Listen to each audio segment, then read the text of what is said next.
Hello, and welcome to another horrific review. I'm joined once again by Steve as we begin our journey along the Hammer Productions series of films with the Quatermass Experiment. Released in 1955, the movie tells the story of Professor Bernard Quatermass' manned rocket ship, which returns to Earth with two of the astronauts missing and one survivor who is ill and unable to communicate. The film was made on a budget of £42,000. Here we are. When we're talking about classics, we're right into it now. Oh, class film, really. First time. It was very, very, advanced. I think would be the word. I mean, the story. It was done in a TV series. Definitely more advanced than your broadband at the moment. Anything's more advanced than the broadband. we need to get Professor Quatermass in to get your polar act again, because we have a wee bit of problems in them departments. The BT engineer asked me the time the other day. I says, "Oh, it's sometime between 7 and 1." Get my own back on them. But yeah, so obviously what said we'll do is we'll start the Hammer films, because you can't be a horror channel and not do the Hammer films. Oh, so I love Hammer. We're going to be here a while. It's like I've said many, many times about the BBC Two used to show the Hammer triple bill or double bill, sometimes a triple, on a Saturday night from about 10 o'clock in the evening. And it was a funny thing because I used to say to my mum, "Can I stay up? Can I stay up?" "Yeah, you can stay up." And she used to come down about an hour later when I was very little, pick me up in her arms and put me to bed because I was fast asleep. And so but finally I managed to get to watch them. When I'm guessing they don't do that anymore. What, the BBC don't? Eh? I guess the BBC don't show the Hammer films anymore. No. I don't know what the hell that channel does now. They don't do TV programming. Yeah, no one watches the BBC anymore, do they? God, I couldn't help. Like, you see the BBC logo, and this is back in the time when it was an institution to be proud of. Yeah, and I just felt seething rage. I see that logo, and I'm just like, everyone used to love the BBC, but now it's what is it? They have one good program on in a blue moon. I think the last good series I watched was Line of Duty, I think I thoroughly enjoyed that. But anything else, I mean, we don't subscribe. We don't do TV license anymore because we don't watch. I haven't done it for years.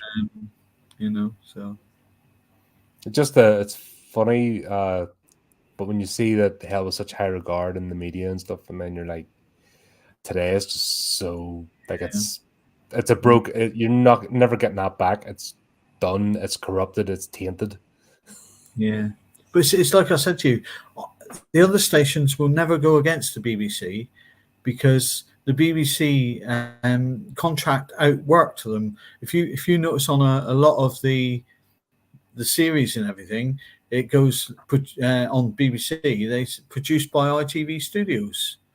They don't make their own stuff, and then what I don't get, ITV's never going to say, "Let's scrap the TV license" while that's happening. Yeah, because I always thought the competition, you'd be jumping all over that, but no, there's a lot of funny handshakes and money disappearing in back pockets, and taxis picking up kids from schools. Yeah. They're all in on it. God's sake. Did I see Chris on just now? Yeah, he's just saying hey, so just pop over. I didn't want to interrupt you mid-sentence. It's not a stream without Chris. Come on. No, true. It's like if Chris isn't here or something, it's like something's not right. Something's missing. Oh, man. I thought the first scene with the two youngsters, talk of false laughs, wasn't it? Oh Then you yeah, think, really trying hard they weren't and speaking; they were awkward just acting. running along laughing, and they were the most false laughs you could ever imagine. And I thought, oh god, this is gonna get on The my nerves. 50s had a strange thing, where young people look like they're middle aged, Yeah, yet they had an innocence about them that, obviously. God, when do you lose the innocence now? About 5 or 6, with the world bombarding its crap at you. yeah, But there's this thing, like youngsters, technically youngsters in their early 20s, but they look like they're already middle aged, but they're like children. stress. You see. It's just a weird style. I think it was the clothing as well, and the culture, but it just created just strange. You just got these strange looking 20-year-olds. Yeah, yeah. But yeah, stay. No, don't move, don't move. What's she do? She runs back to the house.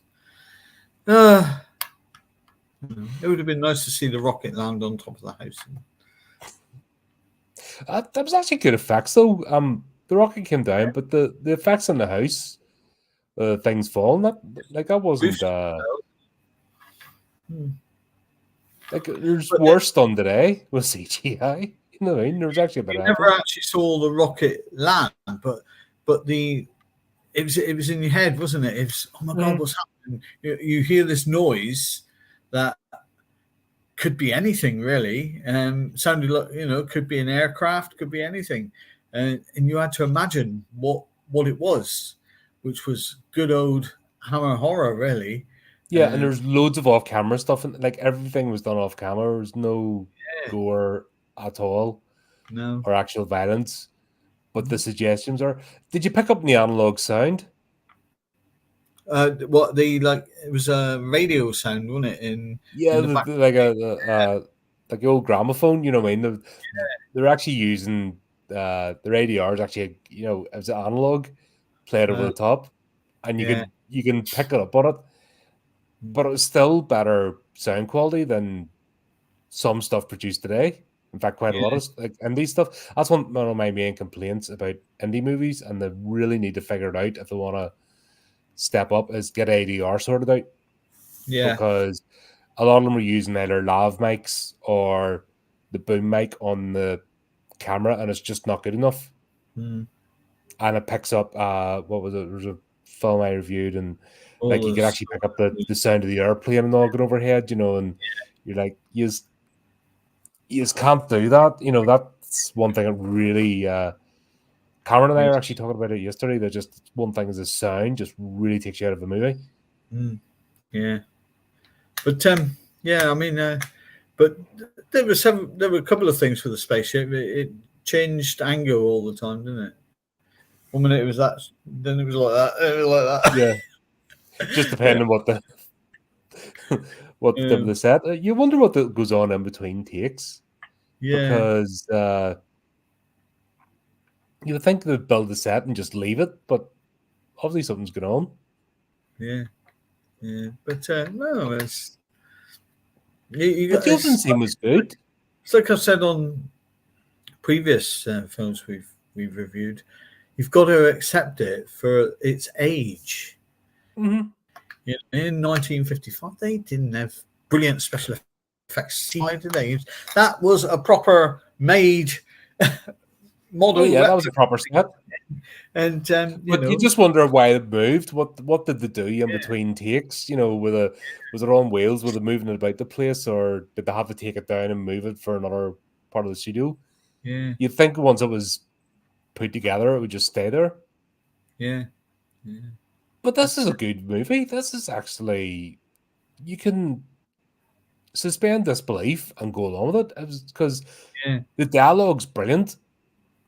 I miss clever dialogue. That's what really cracks me up about today. The dialogue is horrendous. Like Michael Bay type stuff is just cringeworthy. It just hurts you to listen to. Yeah. Yeah, it's like I don't know if you've ever watched he's a British director called Nick Love. And I've heard of him. He directed Football Factory, Business, a few of the others, and dialogue is terrible. It's like Yeah. What? What do you mean? What? And it's that sort of dialogue. You wouldn't say that, you'd punch him or something like Yeah. that. Or like in the if we're talking about the British stuff, like when they do any like Kittle's hood and all that types, anything with the hood rats, Yeah. and they can barely blurt out. Now I get they're trying to be authentic with regional accents and that, but Yeah. it's still performance Yeah. tied up. When they actually get that the dialogues are thick and they're not even spitting out words as it just turns me off. I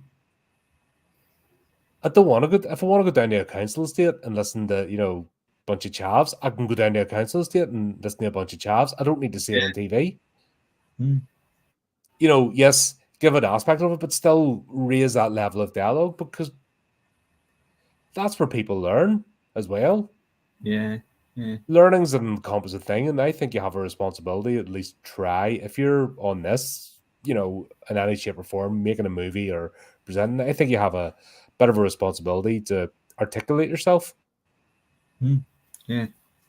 And I hate that, but the dialogue in this, for example, is brilliant. It's Yeah. Well scripted. Yeah. And it fitted in perfectly. Yeah,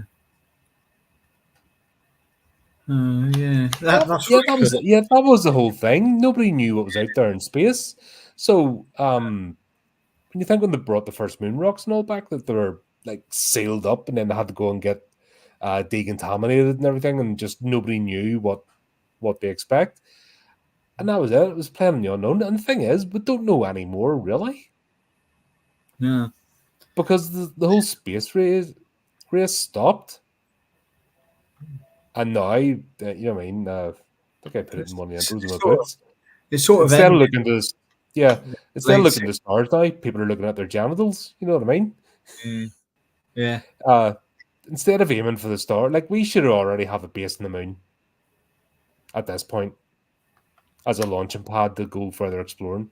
There should be a moon base Yeah. that's rather than always having to leave this atmosphere, there should already be one out there. Mm.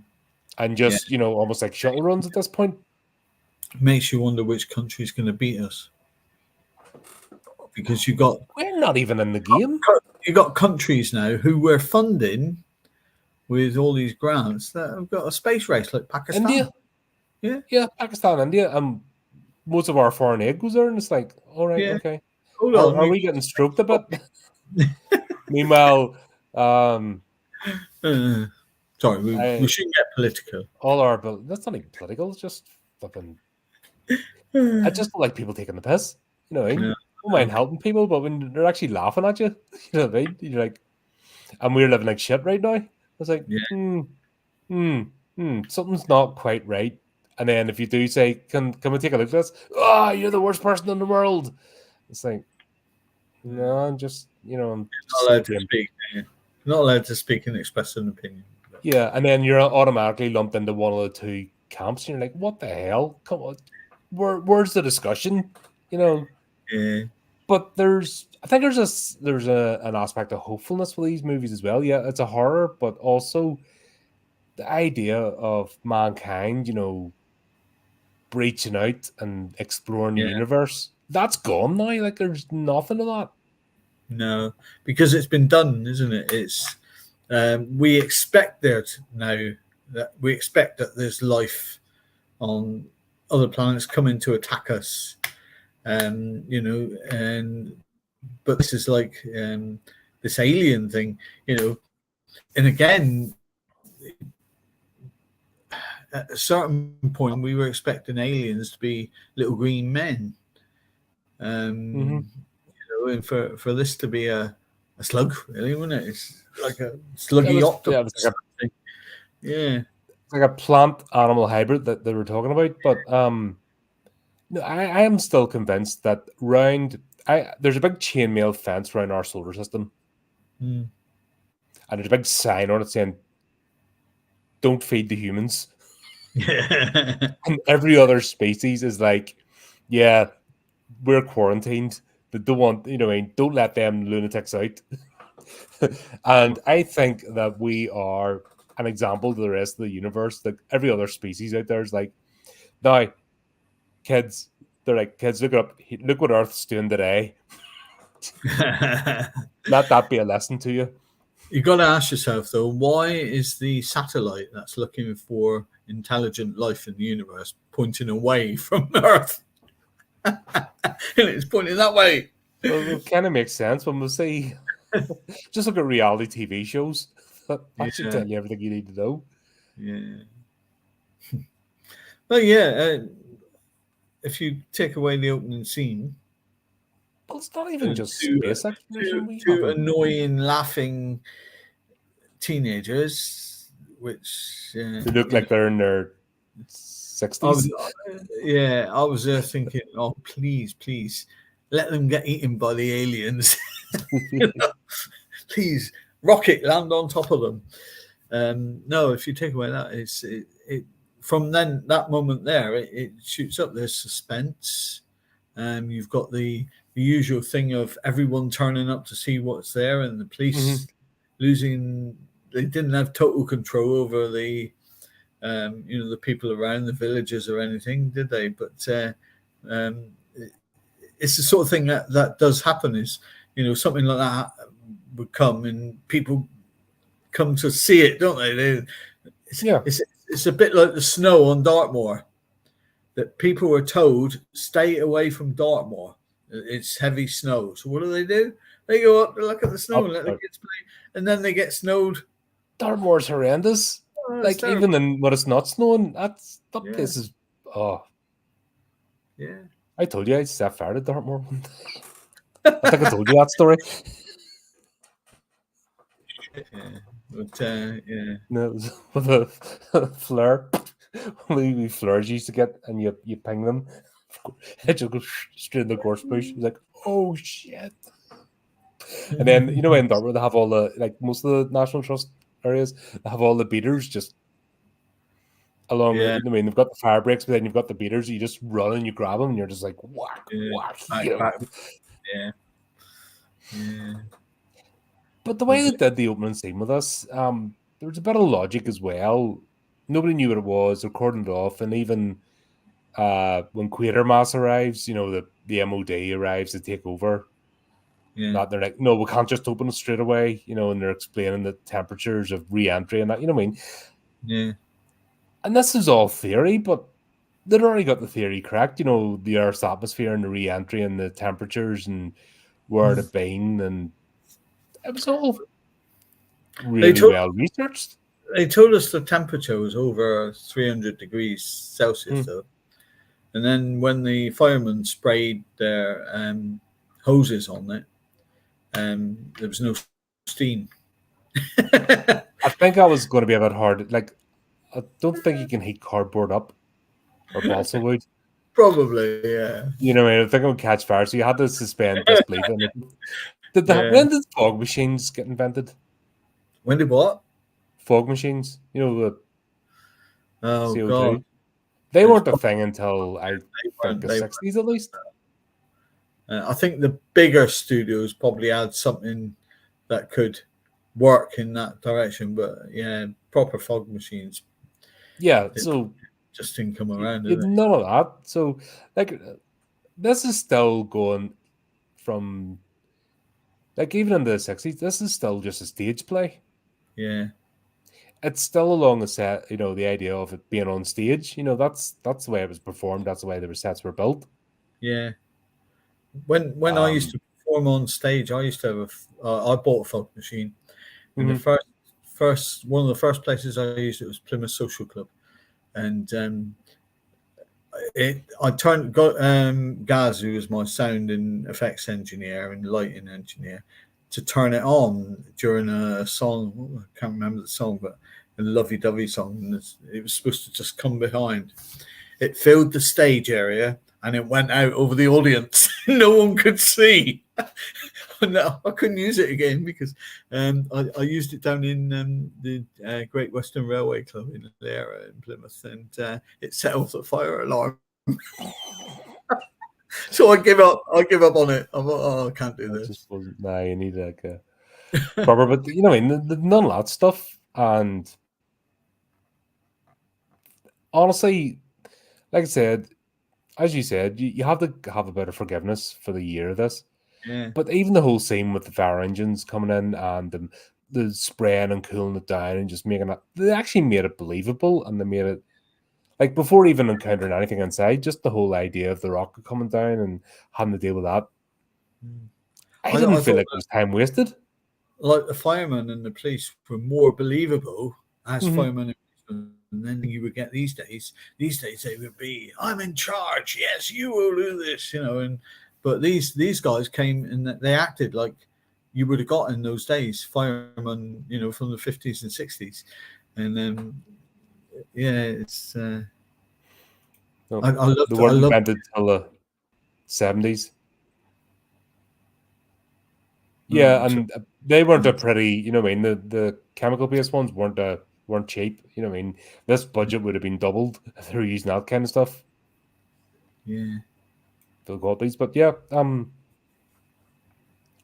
for what they did, that whole intro scene where they're coming in, and we'll get to see Quatermass. We'll get his character, introduced to us. The trademark moustache, you know. Mm-hmm. From the 50s. All the Yep. blokes had that moustache sort of cut in the middle, and it looked like it was done by an eyeliner. And Yeah, but we see him, like the arrogance of him, and oh yeah, he he's wanted to he's be not interested in the charged, crew didn't he? really. He just wants to know how his experiment's gone.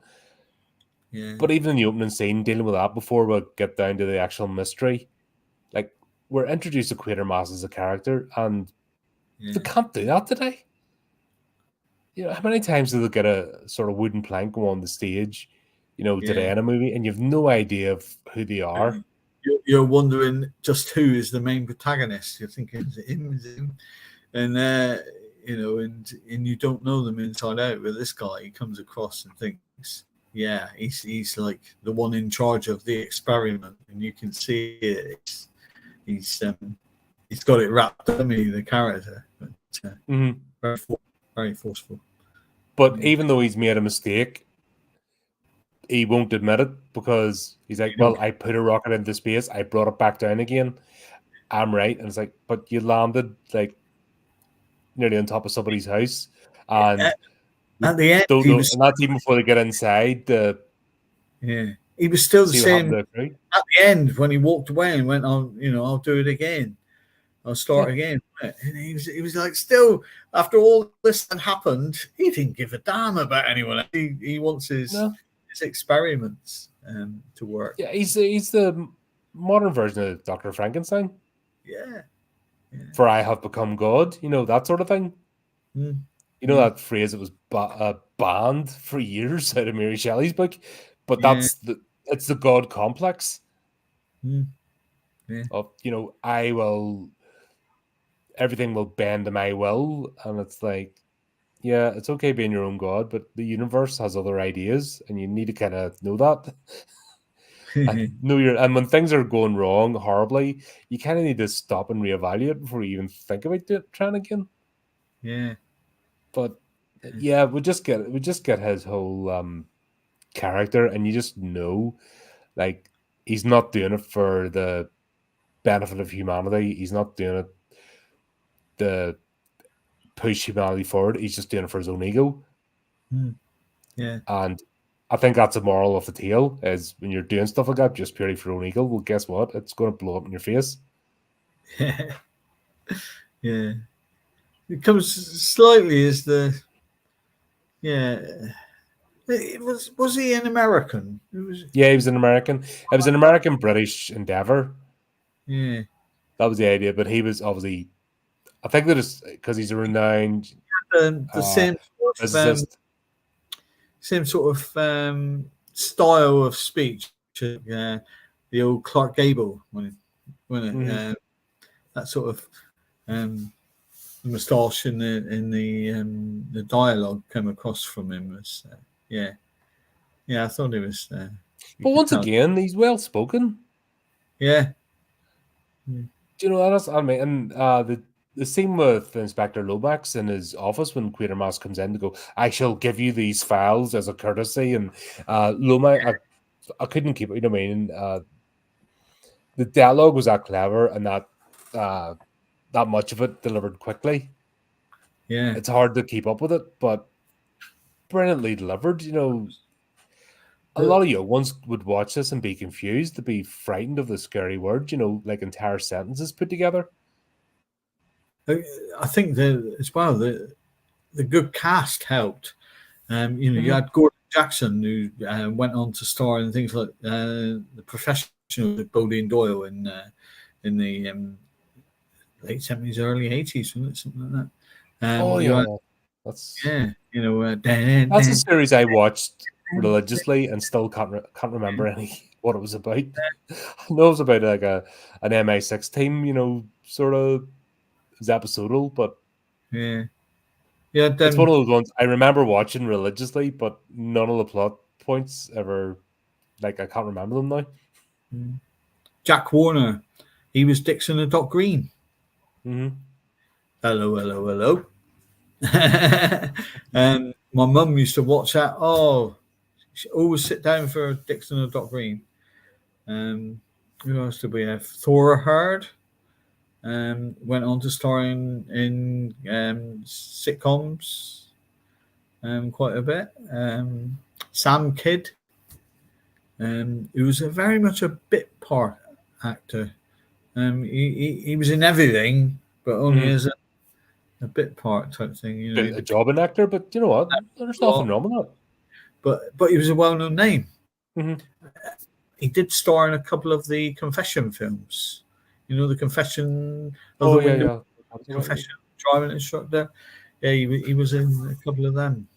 Um, Oh god, they were like I think I was in our series of movies that jumped in the Carry On bandwagon, but not quite. yeah, Lionel Jeffries, classic name, Mm. classic actor. He was in Chitty Chitty Bang Bang.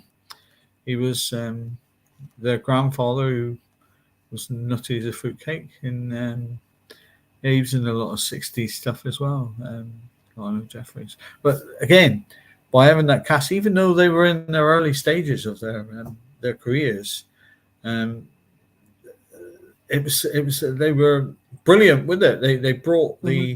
the story and, like you said, the dialogue out, and made the film um, just by they gelled. You could tell that they Oh yeah, it worked, and there was a passion there because some of the '50s stuff was very wooden. You know, it was yeah just people reading off a script and not really delivering anything. But these guys were they were invested in the movie and they were invested in it. And what they didn't do, they didn't go campy with the sci-fi stuff. no They were treating it rationally as if this is very strange. We need to mm, deal with this. Where a lot of the later sci-fi stuff went with the fantastical and it got a bit silly. yeah But these folks are all pragmatists and they're like, well, here's the problem in front of us. Let's deal with it. yeah, and they didn't over deal with it. They No. didn't, because they more or less admittedly said that they didn't have an answer for it really. Yeah. This was happening, and whereas in this day and age you get Will Smith coming in and saying you got to do this with this gun and everything like this, and these guys were just going, we haven't got a clue really. Yeah. We think it's this, we think it's that, but we really don't. But we do know it's dangerous. Yeah. Um Victor Karoon's character, the third, because basically what they do is they open up the rocket and two of the crew members have disappeared, and then there's only Victor Karoon there, and he's completely comatose. But God, that guy just nailed that part. I mean, he owned that part. Yeah, yeah. He was the sort of zombie, wasn't he? His face was they withdrew his face somehow, didn't they? And even the way they did the moisture, like that was really clever. Yeah, yeah. Because they The were showing that he wasn't quite sweating. You know, it was more than just sweating, but the way they managed even the moisture on his face was brilliant. Yeah, yeah. The makeup was Mm-hmm. really good. In fact, better than some you get today. You know, with all the advances in technology, Things look worse now. That's what I can't get my head around. We they go, have more yeah, access. I think the 80s was the peak of makeup mm, and special effects and prosthetics, etc. But today things just look awful. yeah. And it They really just takes you out of the movies. they just want to go OTT all the time. Yeah, You but then know, you don't believe it. It's the same as George R. Romero. mm, Like when he did his makeup, you know, for the yeah, on Living Dead, not you know, you believed it. yeah. But they used to sit there for hours, didn't they? And they'd be putting all the stuff on, and sometimes it would take like 3 hours to do the makeup for a 20-minute Mm-hmm. scene. And yeah, but now the actors just act on the green screen and they stick it on afterwards with Yeah, but it computer. doesn't work. If it worked, I wouldn't mind. Yeah, one of the reasons, see, why I like to review these type of things as opposed to rubbish that they put out today. Like in theory, even indie publishers with no budget should be able to make movies of this standard. Mm, yeah, If you think about it, if we've moved on that much with effects and cameras and everything else, films should just be this should be minimum quality, even for just a school project. But mm, it's not. And somebody made it. Oh god, who was it? I'd seen a documentary or it was an interview, and someone was talking about film school, you know, and who wants to be a director, and only like one or two people. mm. And he said that okay, in today's age, with all the cameras that we have today and the ability, we should have thousands more directors than what we do. But it's Yeah. not about the because you know why people make the excuse, oh, I don't have the money, I don't have the equipment. But Oh, today we have ready access to the equipment yeah. to do it. But it's more than that. Sorry. Excuse me. It's more than that to make a film, to make a piece of art. And we see it here, you know, even I, 42,000 back in the 50s, that's not a massive budget. what does that equate And to today? a couple hundred.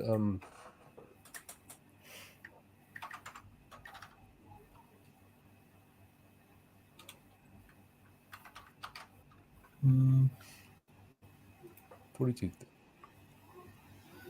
Oh god, that's not a. Oh, actually, maybe a bit more. 545. 545, half a million. right.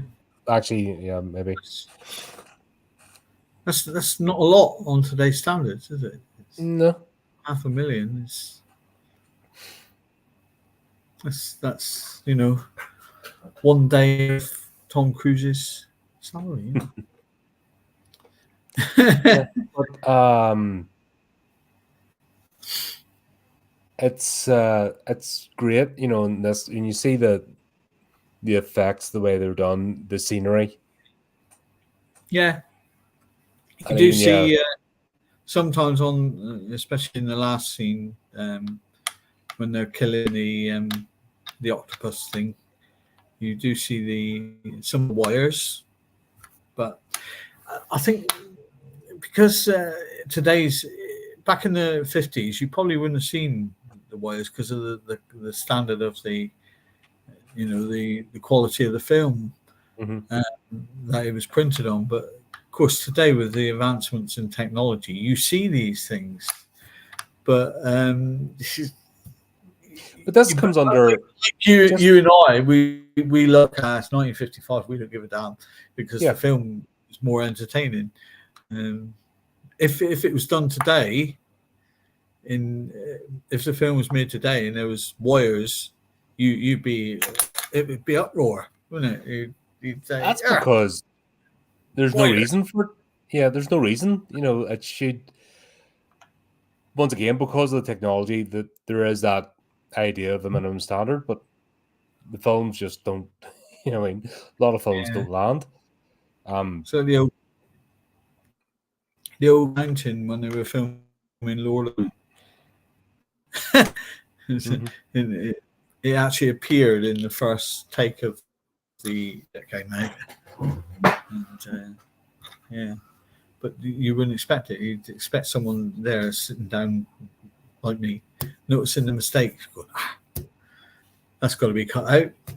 But back in the 50s, in 60s and 70s, you just thought, yeah, that's funny. And that's it.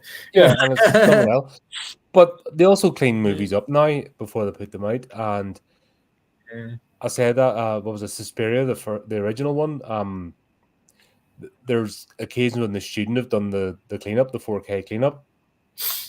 Like, there's a scene with the Alsatian, and it's a glove puppet. Yeah. And the problem is that when they clean it up, you see the glove puppet, and you're like, oh no. Who looked at that and thought that was a good idea? You should have left the grain in the sun for that, because the grain has hit it. Oh, good. And that's the good use of shadows and everything else in this, just the hide things. Yeah. But that brought the suspense as well, the use of the shadows. There was a couple of occasions when you could see actual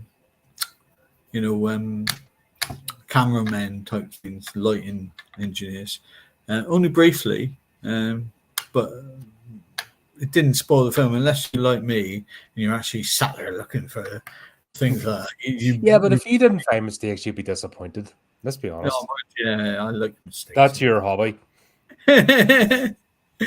Continuity. I got you once, and I'm still proud of that. You did, yeah. Yeah. That's my claim to fame. I got you once. I found something you didn't, and I'm like, I can't remember what it was now, but I'm like, yes, yeah, I am victorious. Yeah, I remember being it's these sort of movies that I remember in school. When they ask you what do you want to do for a career, and I always said I want to be a scientist. And I went, well, what type? And I'm like, a mad scientist, of course. I wanted to be Frankenstein. I wanted the attic with the open top windows so the lightning can come in. I genuinely wanted to be that. And that's our thing even about science today. They're not really exploring or doing anything. Scientists anymore, is there? No, it's just this, it's just established people grifting to do the bare minimum to put their day in. Fu Manchu. Do you remember Fu Manchu? Mm-hmm. Yeah, I've often wondered why won't they remake Fu Manchu? It's racist because he's a Chinese madman. They won't remake. So I'm sorry, I grew up in Hong Kong cinema. If I was going to start on our channel, it'd be in Hong Kong movies. Loved Fu Manchu. Christopher Lee, it was Fu Manchu. Yeah. But even like the Mandarin type character, and that sure didn't do it. No, like completely destroyed the Mandarin character in one of the modern movies, and they're like, "What are you doing?" They had Ben Kingsley do it, and he was terrible. They made it into a joke. Yeah, and I'm like, "What are you doing?" I think that was the minute I switched. I think that was the movie that made me switch off. Yeah, can't remember what it was, but they had Ben Kingsley supposedly being the Mandarin, and the Mandarin's a brilliant character in the comics. And this is this weird stuff today. Like, there's a reason you have culture, costumes, and that's your heritage. It's not racist to celebrate that. Yeah. And it's not culture appropriation that, as long as you're not being disrespectful, you're, and if a particular country sells their costumes for you to buy and wear, why the hell not? And if you create characters and then that highlights a bit of your culture. Mm. I don't get offended by Leprechaun because I think it's funny. Warwick Davis is brilliant. That's so many real good role he's ever done. I think Great as himself. Like when he was with Ricky Gervais, in extras and stuff. He's great as himself. He's just terrible in movies he does. yeah, I, I, I think it's far too much. When I was growing up, there was always the Paddy and Murphy jokes, and it's like I said to you before, Faulty Towers. The BBC banned the German episode. Well, I've got German people who I know laugh at it, and they think it's hilarious, and it doesn't upset the Germans. It's probably because it's upset one German that they, That's just got hyper that way now, and it's annoying. yeah, If somebody means offense at you, if somebody's yeah, actually having a pop and hates you, there's a difference. Like, and I hate the I'd rather somebody make fun of me than the snidey tone yeah, looking down their nose at me. I'd rather, what I mean? I'd rather somebody just take a piss out of me than that, yeah. because that's worse. Or the condescending pat on the Yeah. head, you know what I mean? Talk behind your back, Yeah. yeah. Oh, I hate that. In fact, that was big thing And about talking a behind lot of your back, role players. suddenly when you become alert, they go, "Oh, Yeah. hello." I used to be with a group of friends that did that. The minute somebody left the table at the bar, they all started bitching about them. Yeah, And you're like, what the hell is this? And that group of friends didn't last too long because I was just driving me nuts. yeah. No, that can't be bothered with that. But yeah, we've got Victor. This is effectively the Frankenstein story. If you think about it, like Victor Carroon is Frankenstein's monster. Yeah, It's just done a slightly different way. It's just he was created by getting sent up and getting the radiation from space. yeah. Which, funny enough, it's still a consideration. It's still a thing. Even though they invented it, this has all come out of some sort of fact. I think this was the introduction of getting away from the story of the usual Frankenstein, Mummy, Dracula ones from the 30s and 40s and early 50s. I think this was a way of saying, let's have something else apart from these monster movies. Let's do something else, and they come up with this, and of course it was successful because there was many sequels and there was a TV series, wasn't there? And Yeah, I'm trying to put my yeah. It was a couple of years later, wasn't that? Long after the TV series, 1959 or something. It wasn't that long after the that show, was but BBC done Quatermass. Was it BBC done Quatermass? yeah, it was a BBC show. Yeah. That's why I'm not watching it because I'm digging my heels in. I will not watch anything by the BBC now. No. And same as Disney. If I know beforehand this is a Disney product, I'm not doing it. I like the film footageness of the rocket, and I like the fact that which people wouldn't understand today, developing film and quality, and then they took it to the nerds who weren't going to develop because it wasn't good enough. Doesn't matter what I was saying. Like, oh no, this can't leave here at this. This is not our standard. And actually proper nerds geeking out Yeah. over the film reel. I thought that was there's a bit Did of you? like comedy in it. Yeah. Did you think when the rocket first hit the ground and they done the first, and then suddenly the size of it, right? And then you thought when they says, "Oh, there's 3 men in it." How the hell are they going to fit men in that? It's Yeah. like, yeah. And then suddenly, of course, they war on it, don't they? I just thought it was quite funny, but yeah, that's yeah, they were doing like there was no functional rockets. yeah, There was I think the only thing then was the V2. No, that was the only rocket that really was taken out of theory, and they weren't brilliant. Yeah. They're massive, because this is where we started to get, wasn't this the advent of the fighter jet and everything else? Like, there was a whole race in technology and a whole excitement about where humanity could go. Yeah. And you get that from this movie. You get that sort of excitement and the feel of the times. Yeah. But obviously the horror is, So like I said, it made you think about the things that at the time you think could happen and did happen. A rocket into space. I mean, the Americans did that several times, didn't they? And yeah. Oh yeah, because there was loads in the Americans and the Russians. Really, diseases that are plant-based, that are man-made, and things like that. The outlook of this. They had this plant-based alien, and we get a lot of things that happen in that way, don't we? No, even down to things like COVID. We get these diseases that are caused by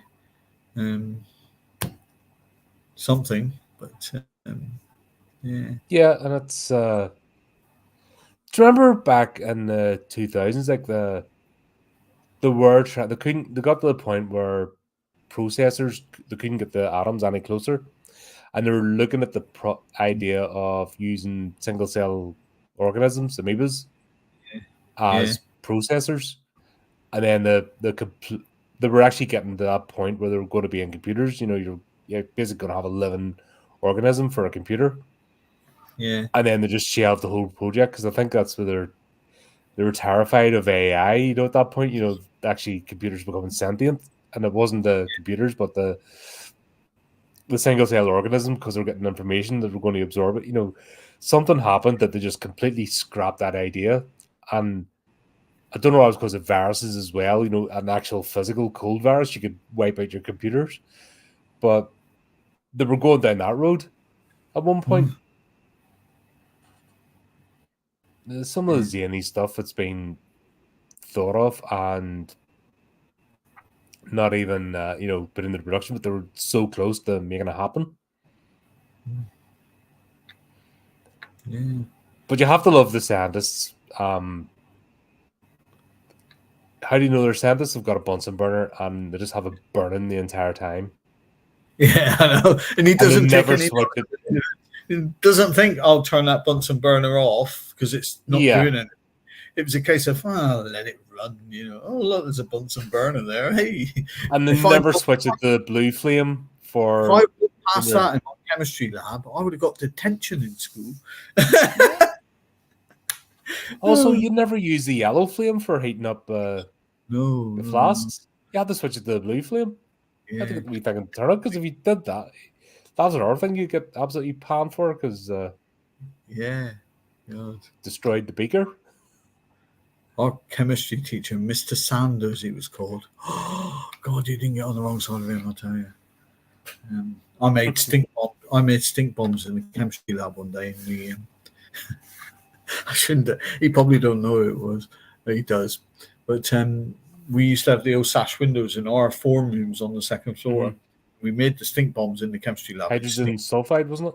Yeah, sneaked them out, and Mr. Sanders was down in the playground, just under our form room window. So we chucked one of these stink bombs at him. It landed quite close, but Christ, I've never seen the bloke run so quick up the stairs 2 flights and catch us. Yeah, God. Sorry, Mr. Sanders, if you're watching, you're probably dead. Miss Thompson, she can make a cigarette disappear. See, in the break between classes, if you just had the gadget, she'd be like, light off the Bunsen burner, and like inhale that thing in one go. Yeah. And you're just like, legend. You know what I mean? I was originally getting into forensic science. That was my path. Really? Yeah, that's what was that. I did my A levels in chemistry, biology, and physics because that was clever. And then Yeah, I decided business admin because that was like hard. And I yeah, discovered the pub too, and I realized that to do business admin, I didn't actually have to think. yeah. Where with the sciences, you had to actually remember stuff, and it was Well, already like to smash my GCSEs. But when it came to A levels, I was just like, yeah. got like a D or something stupid like that. Me and my mate Tony both failed sex education lessons, and we were there. And I said to Tony, I says, "What'd you get?" He says, "I got an F." I says, "Yeah, I got an F as well." I said, "Should we go and teach her a lesson?" I says, "Bloody Mrs. Smith." He says, "Yeah, let's go around and teach her a lesson." I says, "What we're going to do?" I says, "Let's go and give her a kick in the bollocks."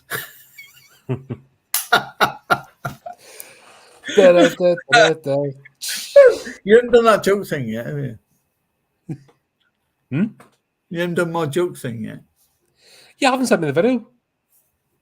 Oh, am No, you haven't held up your end of the bargain. I? Ah, There was a forgot. plan. If there's one thing you got to learn about me is I forget. Yeah, it's all to do with bangs on the head from previous. You know. Yeah, My kids learn that because I used to tell them off and then forget what I told them off about. So, crack on. yeah, uh, yeah. Uh, Frankenstein's. It was a case of Frankenstein's monster in a yeah. different way, and But they even replicated the scene with the wee girl because obviously, oh yeah, Karoon he banged was her. Didn't becoming he? absorbed by the he's becoming absorbed by the plant. He was on the barge. Was it Yeah, barge? the barge and that. But they basically replicated the riverside scene with Frankenstein, but Yeah, except he didn't throw her in the river this time. no, He ran away. yeah. No, it's very clever, very clever. But, zoos. Yeah, Oh, I'll tell you what, I've got a big thing about animal cruelty, especially with zoos and circuses. And, I used to, my parents used to take me to the circus, and I never used to enjoy it when they brought the animals out, when they were whipping them. And I was always one of these people that kids that would sit there going, "Go on, eat him, go on, kill the bastard," you know. yeah, never like that. But they were big for anything was tango, and it's like, oh my god, so cruel to animals back then. Yeah, But it was ignorance. They were doing it purely for profit. At least that's one thing I'm glad yeah, changed.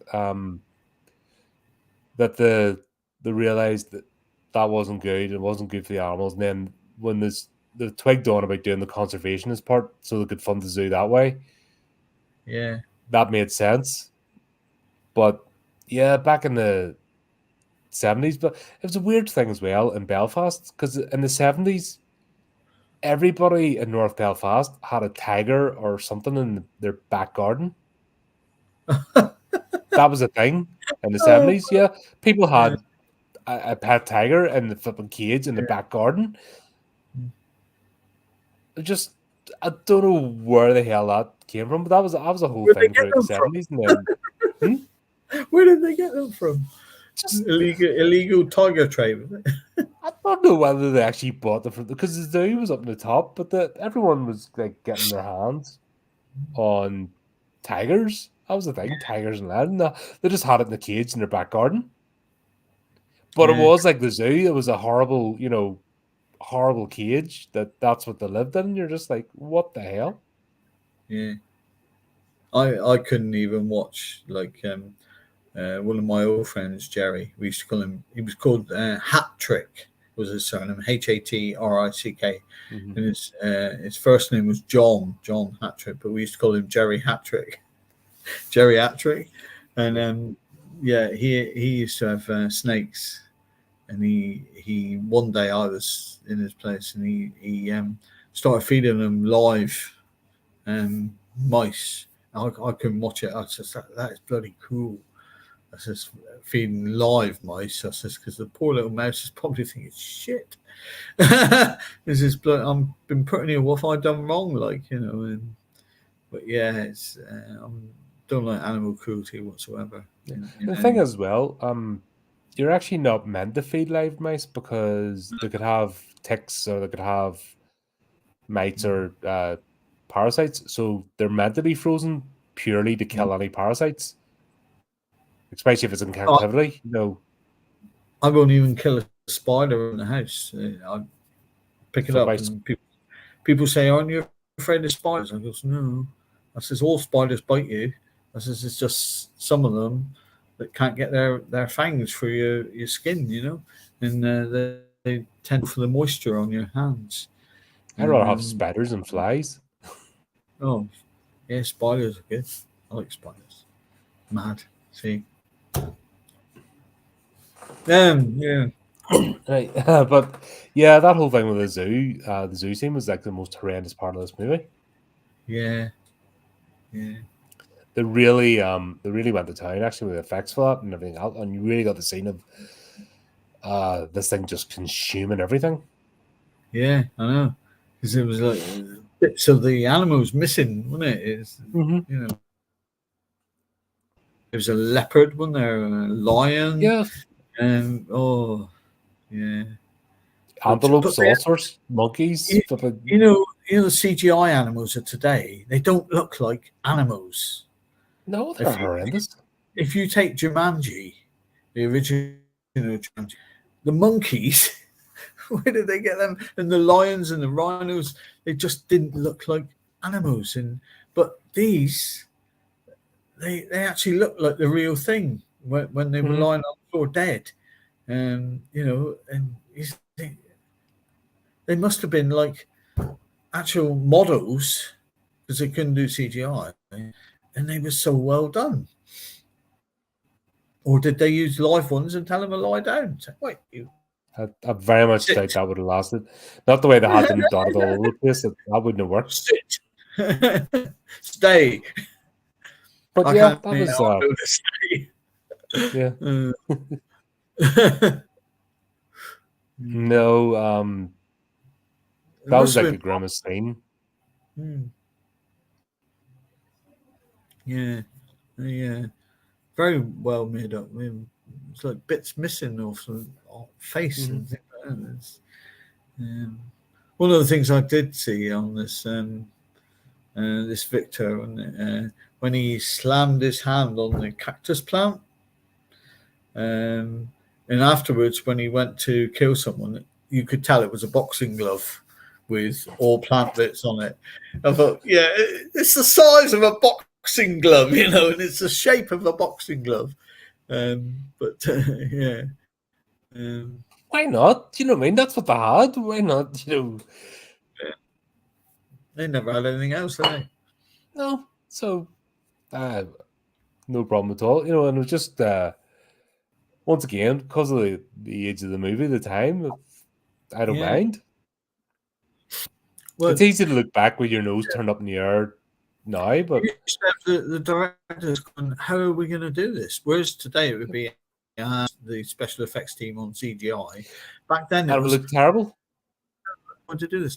If you take Psycho, you know, it was there saying, how are we going to make the blood in the film? And they used, you know, all different types of things like chocolate sauce and stuff like this because it was a black and white film. And he tried everything because he had to have it so it wasn't too water based, so it would just run, but it wasn't too thick, so you know, like chocolate sauce that just gradually drips down, and they had to try different things, you could tell on this that they had their remit of, right, we've got to do this. How are we going to do it? Because they probably never had an idea, or they probably had to ask one of the then special effects guys, how are we going to do this? And they always had to come up with new ideas. for new things. But yeah, But that was the innovation, and then that's what led. You know, if it wasn't for these sort of movies, you wouldn't have had the 80s. no. No, I mean, this is all being a It was progression. trial, it was trial and error. You know, it Yeah. either worked or it didn't work. And once again, it's a horror. It's the horror genre. It's horror movies that inspire this sort of creativity because they want to shock the audience, and you can't be half-assed about it. So I always look at Faulty Towers, and one of the classic scenes was Gourmet Night, and the one where he hits the car with a branch when it breaks down. I don't know if you've ever seen it.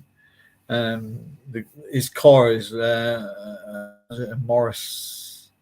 I think it's a Morris car. It might be an Austin. I always used to get them mixed up. But it breaks down, and he's reversed it onto the grass, and he stands there shouting, saying, "Start! Start! Right! If you don't start, I'm going to give you a good old thrashing." And he goes over and gets a branch, and he starts thrashing the bonnet of the car. And it's one of the most hilarious scenes. In fact, even though you think, what's funny about a bloke thrashing a car with a branch? But John Cleese, in the making of Faulty Towers, said, "I actually had to try," he says, "nearly a dozen different size branches," he says, "before it was funny." And improvisation, he had to get it right. Same with special, you could call that a special effect in effect, but it's the same with the special effects back then. It was pretty new to do, wasn't it? And I know you had like things like Nosferatu 1920s upwards, but they were still working on getting things like that right. Yeah. And they had to try different things, and it was trial and error. It either worked or it didn't work. There's no latex back in, you know what I mean? Talk about the wires on the some of the films we've watched, the iron bat and stuff like that on some of the Amicus ones we watched, but probably the only way that they could do it,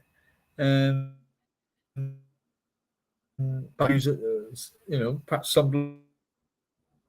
Oh, did you see me go then?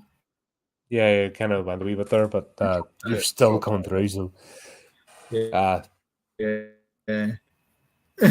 No, they actually got the movement very well done with the creature at the end.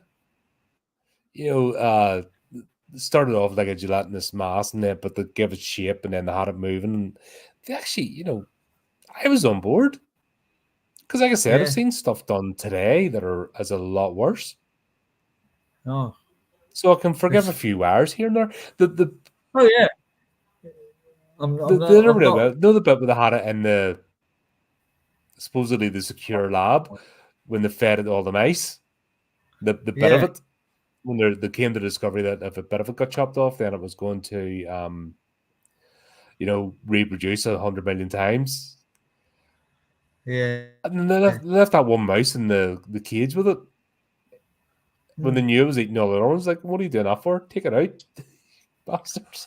And then it escapes, and you're like, that wasn't very secure, was it? No.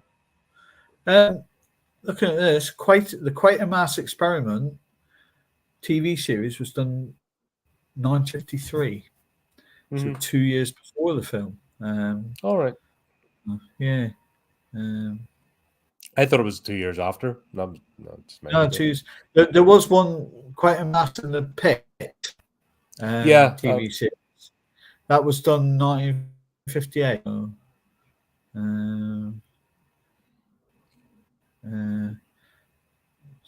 It was done. Yeah, Quatermass in the Pit was done 58, but Quatermass Experiment was 53 on TV. And there was a Quatermass 2 film as well. So I think obviously a success. You had TV series, you had the films, Quatermass 2, Quatermass in the Pit. So there was obviously a what they call a franchise in this day and age, wouldn't it? Yeah. Quatermass in the Pit. Quatermass there was another TV series done in '79. It was 58. Quatermass 2 was 57. Quatermass Experiment 55. Another TV movie of the Quatermass Experiment in 2005. Yeah, so it's the films have been Quatermass Experiment, Quatermass 2, Quatermass in the Pit, which look like the cinema type ones. And then you've had 3 TV series. So it's obviously something that let's hope that they don't pick up on it for this day and age, because it would just spoil it. Oh yeah, it's like leave it alone. 2024, 2025 Quatermass Experiment. You know, I dread to think. No, unless Robert Eggers is doing it, he's the only director. No, you know, could do it. M. Night Shyamalan. He'd be brilliant at it. Okay, you're reviewing that one on your own. You know how much I love M. Night Shyamalan. Do you know what? I'll start this up and then I'll just leave the chat and you can review that one on your own if you don't. So I'll be like, nah, mate. God. He did a really successful movie, you know. Which one? The Sixth Sense. He's got Sixth mentioned Sense. once or twice, you know. Yeah, it was really successful.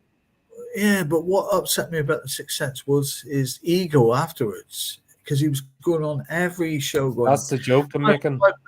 I made the best film with the highest grossing in the world. Steve, that's the joke. Oh, is it? Sorry, mate. Yeah, that's the joke. I'm being sarcastic. Have you become American all of a sudden? Yeah. Oh my God. So, Steve, here we'll have it here first. Steve's just become an American and doesn't get sarcasm anymore. I actually read the world's smallest book, you know. Good films by M. Night Shyamalan. Oh, dear.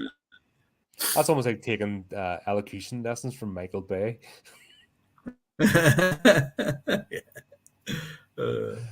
Oh dear. But this all in all, a good movie. I had a great time with it. And for its age, it holds up really well. Yeah. Oh, it's the sort of thing you could watch if you're into classic movies. You know, I mean, Cole sat there and watched it with me. But he said, "What crap you watching?" And I went, "Film I've got a review for Monday." I thought it was, but he was sat there Cole will curse my name. Back. Hey, how many times has Cole cursed my name? It's like, fucking Colin again. Yeah. What shit are we watching now? Yeah, Colin. You have to be friends with him.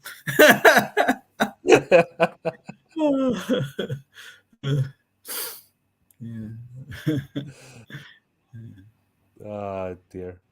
Lost my voice. Yeah. I prefer the sequel to The Sixth Sense, The Fifth Sense. It's a film adaptation of Scratch and Sniff.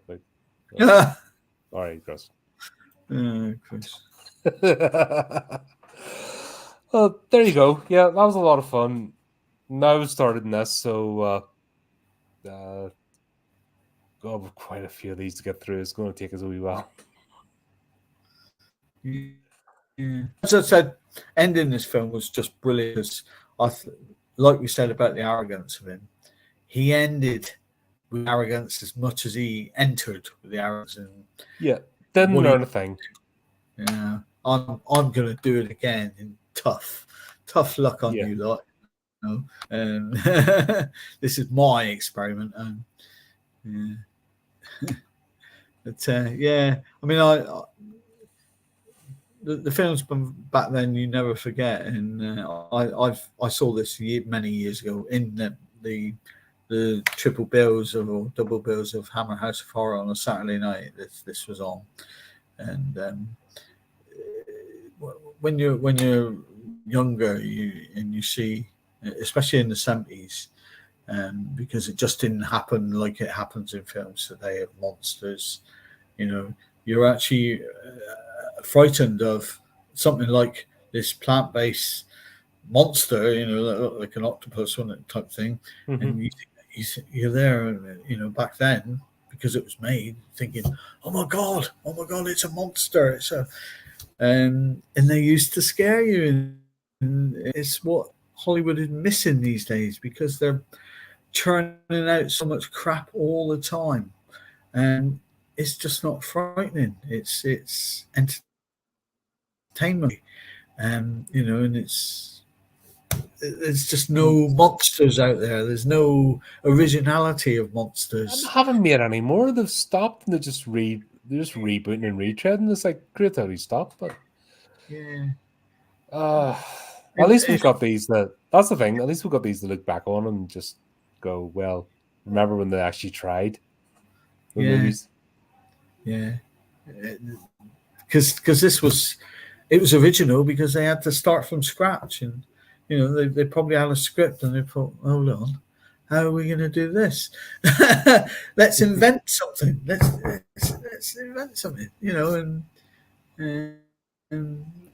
let's try and make it look as good as possible to how the script is, it's just originality, and it's what it's lacking today in this day and age's film. Well, it's up to the indie scene. I've said that before. Hollywood's not going to change, so it's up to the indie scene to raise their game. And this year is going to be brilliant if they've thought about it. Independent cinema, independent filmmakers could really make a dent. This is the year to do it, because there's going to be a massive gap. Yeah. Thanks to the writer's strike and the actor's strike. Yeah. And this is the chance for independence, but they have to make good quality. Yeah. They can't just turn out shite. There has to be good quality, and then there's an opportunity for people to make their names outside of the Hollywood system. But can't, you know what I mean? You can say it, you can make it work, but if people don't take the opportunity, those that want to be filmmakers, then what can we do? Yeah. There are a lot of I've done a lot of sales in my book in Cardiff University, because one of the girls who dies in the book is a lecturer in Cardiff University, and also she does Bristol as well. And I've sold an awful lot of books because they all wanted to read about how I killed their lecturer. Which one was she? She was Katrin. She was the woman who died on the hill. On the hill, by a mine entrance. Yeah. Yep. Second one. Yep. I finished that today. It was cool. Murder number 6, because it was 5. Obviously, I'm not going to spoil your book for people, but there's 2 sequels planned on this book. I've done sequels. You're starting in the habit. You always have the villain escape, and you always are like setting up for a sequel. That's about 3 books now. You've done that.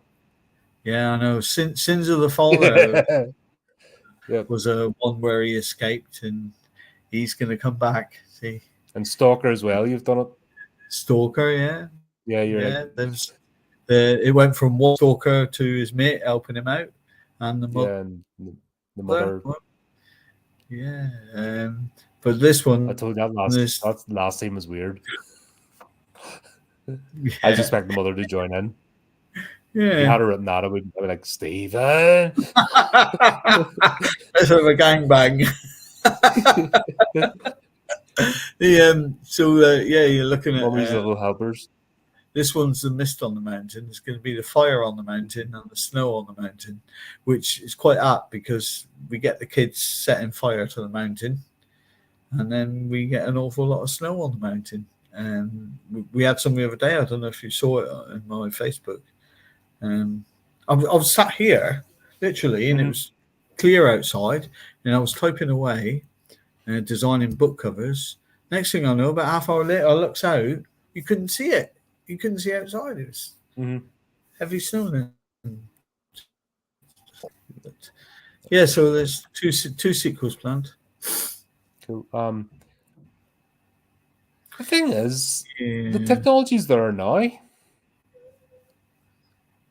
The It's technologies are now. It's just the it's the costly, isn't it, for indie? yeah, but you can still pick. You know what I mean? You can pick up secondhand equipment. You can pick up. Uh, Yeah, you can do things on your phones. The big thing at the moment is audio. yeah, They need to get audio sorted out. They need to have a plan, even if it's a living room with a TV screen and just make like a podcast to do the ADR. That's what they need to do because that's the thing that's taken away from indie movies is they don't get the sound.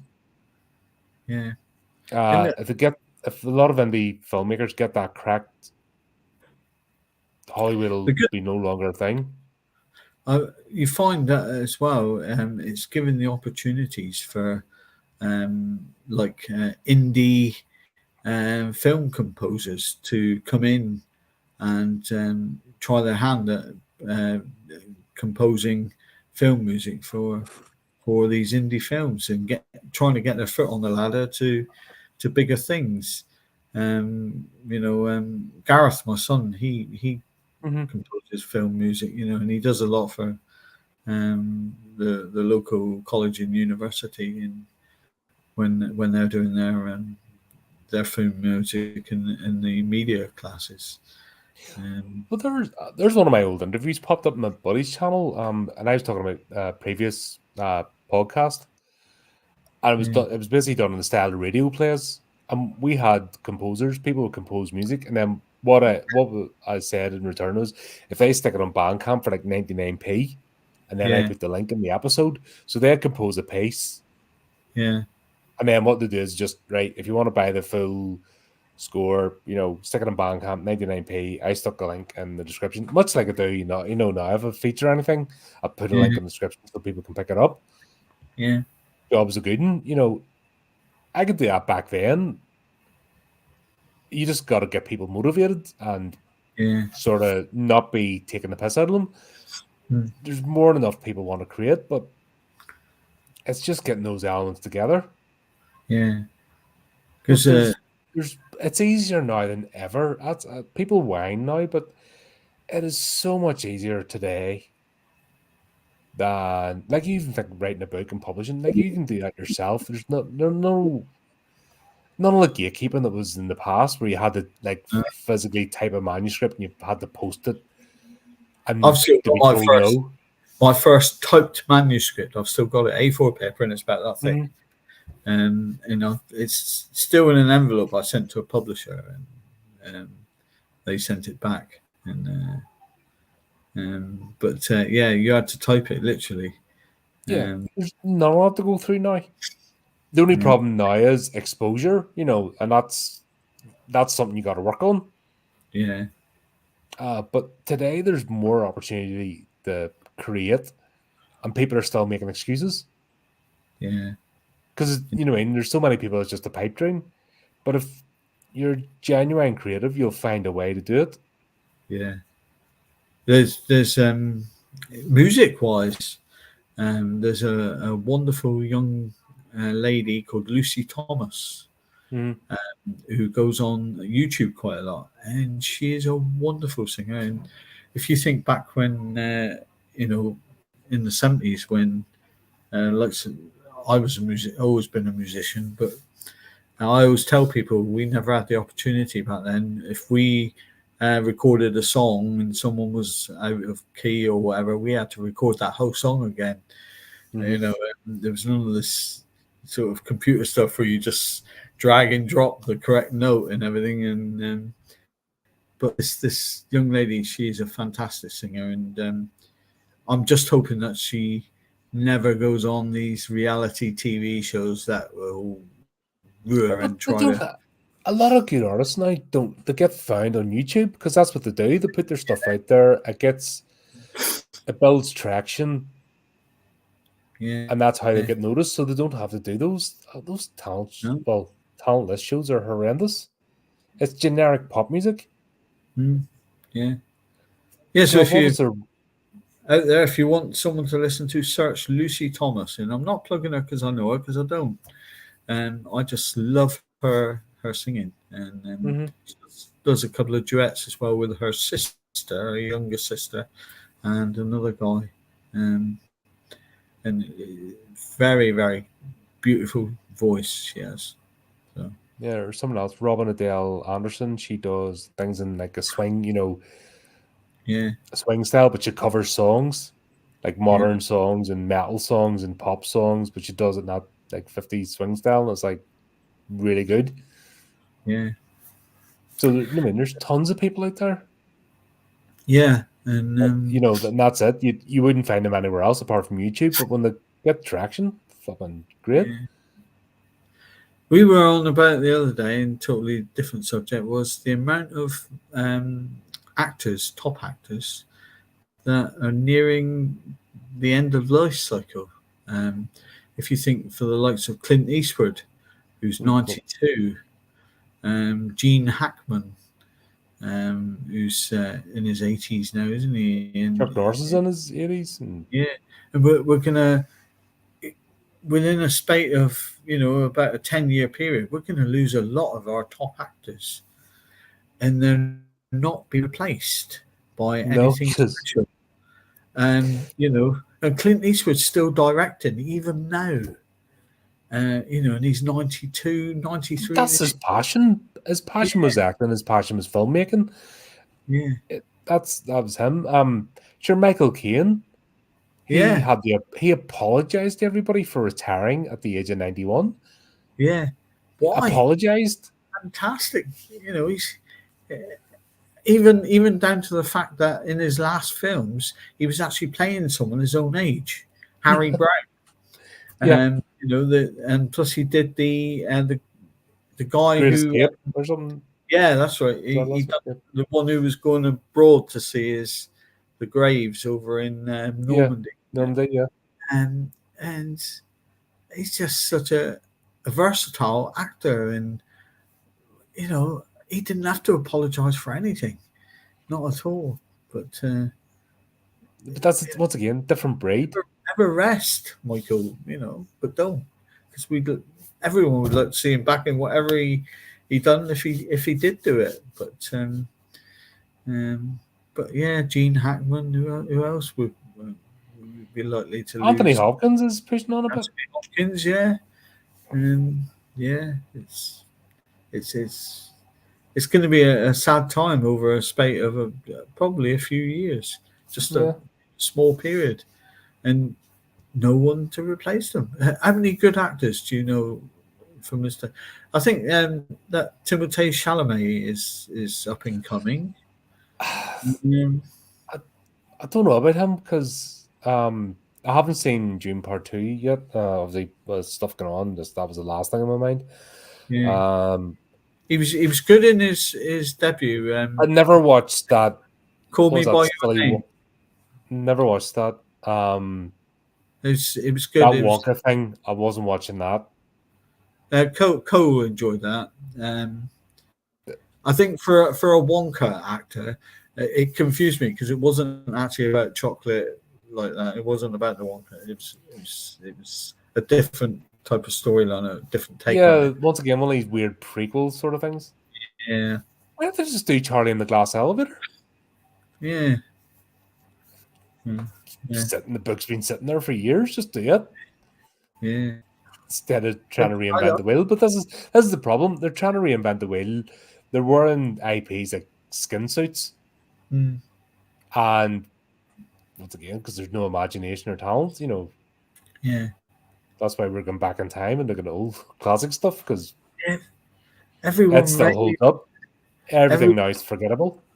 everyone raves about Leonardo DiCaprio, and I just don't see the gist of it. I thought in Titanic he was awful, and I always called him Leonardo. I can't act. Hmm. But it And was one of those. It's just a name, people famous for the sake of being famous, and it's like, and I think his best movie was The Revenant, the one where he gets. yeah, but that was like a weird art piece, you know what I mean? He almost the thing is, he was just walking into scenes. Like Yeah, that movie just went from scene to scene to scene, and he was effectively sleepwalking the way through it. yeah. I Just never really. don't see any actors coming up that you could say he's going to replace Clint Eastwood or he's going to replace Gene Hackman. Even the ones I like, like my favorite actors, like modern, sort of Gary Oldman, Tom Hardy, Jack Nicholson, one of my favorites. God, he's on his last. He's on his last legs as well. Yeah. Sorry, Jack. Even that new Ghostbusters movie, they're having to rely on Bill Murray to try and keep up, this new one. And he doesn't look well. No. So, although he looks younger than he did in Afterlife, so I'll give him that. He's obviously got himself. But yeah, there's nobody. But that's being said, the age of the movie star is dead. You don't go to see movies now because of who's acting it. Yeah, Christian Bale. There's another one. You never used to. What was his one? Was it Land of the Rising Sun? It was called. Like his first movie when he was like 14. Empire of the Rising Sun or something, was it? Empire of the Rising Sun, there was. The World War II one?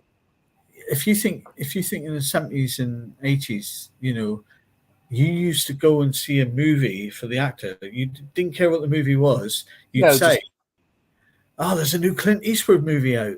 I'm going to go watch it. My favorites. Got to go and see it. And, there's a new Gene Hackman film out, and, I saw him in that movie. He was brilliant. But you don't go and say, there's a new Tom Cruise film out. I must go and see it because... Well, he's kind of last of the old school movie stars. He's like the last one. You don't hear it. You see Arnie Schwarzenegger trying to do movies still, and it's tragic. And Sylvester Stallone, you're like, what are you doing? Go away. There's rumors Sylvester Stallone's opened up Rocky 7. Oh, for fuck's sake. Yeah. No, somebody took that off him. There was a whole bitch fight about the whole Creed thing. And that somebody has the rights to Rocky. He doesn't anymore. He sold them like a silly. He didn't star last Creed film.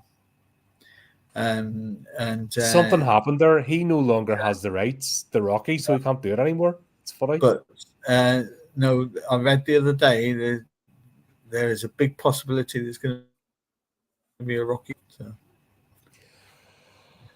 Stallone's. He needs to stop. Yeah, and at least what you need to do is, if you're an actor that age, is play like Michael Caine, play a character your age. But these idiots don't have, Michael Caine's intelligent.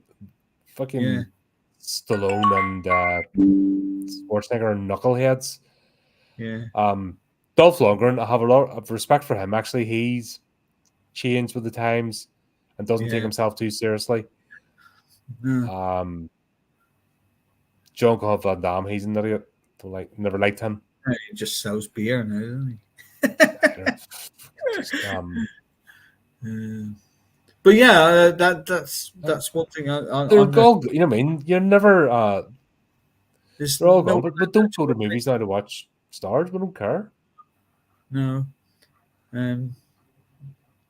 We were there talking about Clint Eastwood the other day, actually, about every which way but loose, every which way you can.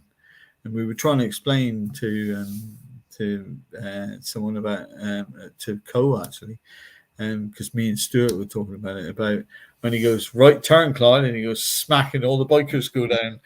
And we said it was classic because Clint Eastwood up until that point was always a serious Western actor, and suddenly he comes out with this comedy movie that was hilarious, and it just goes to show that the old style actors are so versatile. Because he was a cowboy actor, then he started doing his Dirty Harrys, and then suddenly he was in this comedy thing. Yeah, those two movies were brilliant. Yeah, but yeah, we're that's the next problem, folks. Is we're gonna lose in such a short period of time. I'd say short period, 10 years. Say. Yeah, well, what's that out of life when you? Some of the greatest actors that we've ever come across, and no one's going to be able to replace him. So expect some crap in the cinema over the next 20 years. Unless indie creators get their finger right. The creators get their foot in the door. Pull resources for the post-production. That's the thing. Pull resources and share post-production and just get out there. Yeah. And use the resources around you. So up-and-coming film composers.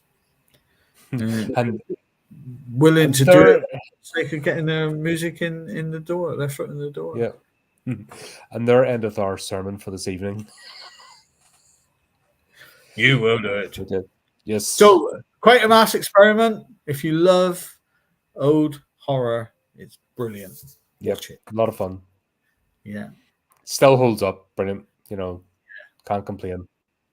And don't forget, Mist on the Mountain is still available for sale on Amazon, and it's on the Nielsen database. It's a straight up slasher, by the way, folks. So if you want to read a slasher, that's what it is. Yeah, but they make you think it's something to do supernatural, don't they? They make you think it's a straight up slasher. Steel miners. No, it's a straight up slasher. You explain it like in the first chapter. Here's the thing, mate. Don't sell it like that, because honestly, it's not, and you'll disappoint folks. Okay. It's a great fun read, but it's a slasher. Yeah. And that's it doesn't need to be anything else. But does the right person die at the end? Well, obviously, unless you want me to spoil your book for you. No, don't spoil it. Yeah, exactly. So leave there, but yeah.